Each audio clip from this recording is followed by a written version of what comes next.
Amit सत्यवक blogs को जरूर subscribe करें और साथ ही बेल आइकन को जरूर दबाएं ताकि जो वीडियो डालूं आप तक पहुंच जाए। साथ साथ अब जैसे ये सोचते हैं अपने बच्चों के लिए ये बना दूं वो बना दूं। एक लाला जी था सेठ धनी, उसने अपने मुनीमों से एक दिन अपनी टोटल संपत्ति का, सारी संपत्ति का टोटल करवाया कि कितनी संपत्ति होगी। उन्होंने बताया जी इतनी होगी, मेरी कितनी पीढ़ी इससे निर्वाह कर सकती है। उन्होंने बताया कि जी आपकी 5 पीढ़ी तो बैठा खा सकती है, इतनी संपत्ति आपके पास, धन है। अरे भले आदमियों, फिर छठी क्या खाएगी? वो छठी क्या खाएगी? और कुछ विधि बताओ। तो उन्होंने कहा जी साधु संत बताते हैं, उनके सत्संग सुनने चाहिए। तो सत्संग में बताया गया कि भाई दान करे, जब धन चाहे तो दान करे, और दान से धन घना मिलता है। और दान में जैसे साधु संत भक्तों को जो दान कराया जा वो ज्यादा लाभ देता है। जैसे यहाँ तो सारे साधु संत आते हैं, भगत, असली भगत तो यहाँ आते। फिर भी जो भी जैसा मालिक के नाम पर कहीं के जंगलों में झोपड़ियों में बैठे थे साधु भक्त, तो पिछले संस्कारी होते, पिछले पुण्य उनको प्रेरित करते हैं, तो वो कहीं ना कहीं बैठ कर राम राम करते ही रहते हैं। लेकिन भविष्य का चार्जर उनके पास है नहीं, पिछले पुण्य उनके पास हैं, जिस कारण से प्रेरित होकर के इतना बड़ा फैसला लिया, जंगल में बैठे या कहीं भी कोई साधना कर रहे हैं। तो उनके पिछले पुण्य ही वहां फल रहे होते हैं। एक आधे को आशीर्वाद दे दे, उन्हें लाभ हो जाए, उसको रोटी मिल जाए, ऐसा चल रहा था इनका काम। तो एक साधु था और पति पत्नी थे, दोनों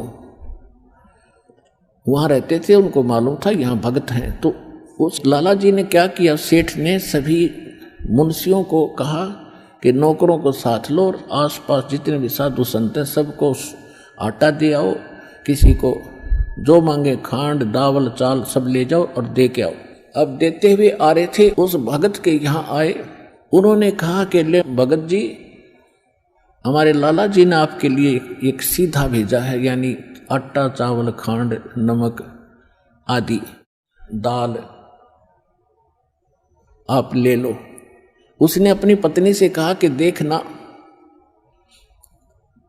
कितना सामान अपने पास है। उसने कहा जी शाम का है, दिन में गए थे, शाम का हमारे पास है। शाम का है? कहाँ जी? उन्होंने कह दिया भी हम नहीं लेते, हमारे पास शाम का सामान है। तो वो कहने लगे रे भगत फिर कल भी खा लियो। बोला कल की कल देखी जाएगी, अब नहीं ले हम। बोले कमाल की बात है। उन्होंने नहीं लिया तो वापस लेकर आ गए। वो सेठ ने पूछा तुम दे के क्यों नहीं आए? वो एक और वहां भी था, उसने गिन रखे थे, सारे गिनवा रखे थे। उन्होंने कहा जी उन्होंने ये नहीं लिया। क्यों नहीं लिया? उसने ये कहा कि शाम का तो है, सुबह का भगवान और देगा, आप देगा, हम टेंशन नहीं लिया करते। अब उस लाला जी का सिकरो घूमया फिर दिमाग का, अरे तेरा गजब हुई हो, मैं तो छठी पीढ़ी का ठेका ले रहा हूं, सुबह की भी परमात्मा पर छोड़ दी। वहां से चलकर वहां आया, उसने पूछा कि भाई आप ऐसा निर्णय क्यों ले रहे हो, भूखे मरोगे? भूखे? वो कहने लगे भूखे मरा करें वो जो भगवान पर विश्वास नहीं करते,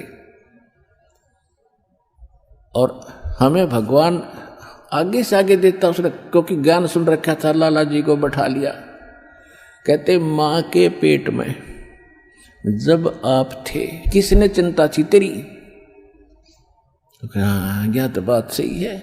जब आप मां के गर्भ से बाहर आए, आपका दांत नहीं थे, आप रोटी चावल आटा नहीं खा सकते थे, और उससे पहले आपकी मां के स्तन में दूध भी नहीं था, हक नहीं था। बाहर आते ही बालक कितना चिंतित है, आपको अमृत दूध पिलाया। अरे तू ठेकेदार हो रहा छठी पीढ़ी का, तेरी बुद्धि भ्रष्ट होगी लाला जी। और गधे की योनि में जागा तू। तेने बोला जी कि एक रूम तो मेरे गया कि एक कोड इकट्ठा कर लिया तने, पाप का भागी तू होकर खाएंगी तेरी पीढ़ी। वो अपनी किस्मत साथ लेकर आएंगी, तेरे भरोसे नहीं है। अब क्या करूं, मैं तो मर गया। जो बोला इसने बांट दे, धर्म कर दे, तेरी जान बचेगी। तब उस लाला जी ने वो भंडारा शुरू किया, धन भी नहीं बचेगा तेरा। तो कहने का भाव यह है पुण्यात्माओं,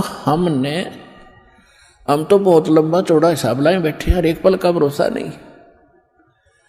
देखो अंत में आपने इस स्थिति में आना पड़ेगा, और जिस स्पीड पर आप चले इसका कोई अंत नहीं। आज किसी के पास एक प्लाट है और थोड़ा सा जुगाड़ होते तो सोचे एक और लूं, और फिर और जुगाड़ हो गया तो एक और लूं, वहां थोड़ा सा ठीक मिल रहा है, रेट ज्यादा होने वाले हैं, वहां भी दाव लग गया तो 30 चौथा और दूसरे शहर में ले लूं, इतने मृत्यु हो जाएगी, और फिर कुत्ता बन के वहां घूमया करेगा सैर सपट्टे करता। यह बात आपने याद रखनी पड़ेगी, 101% सत्य है।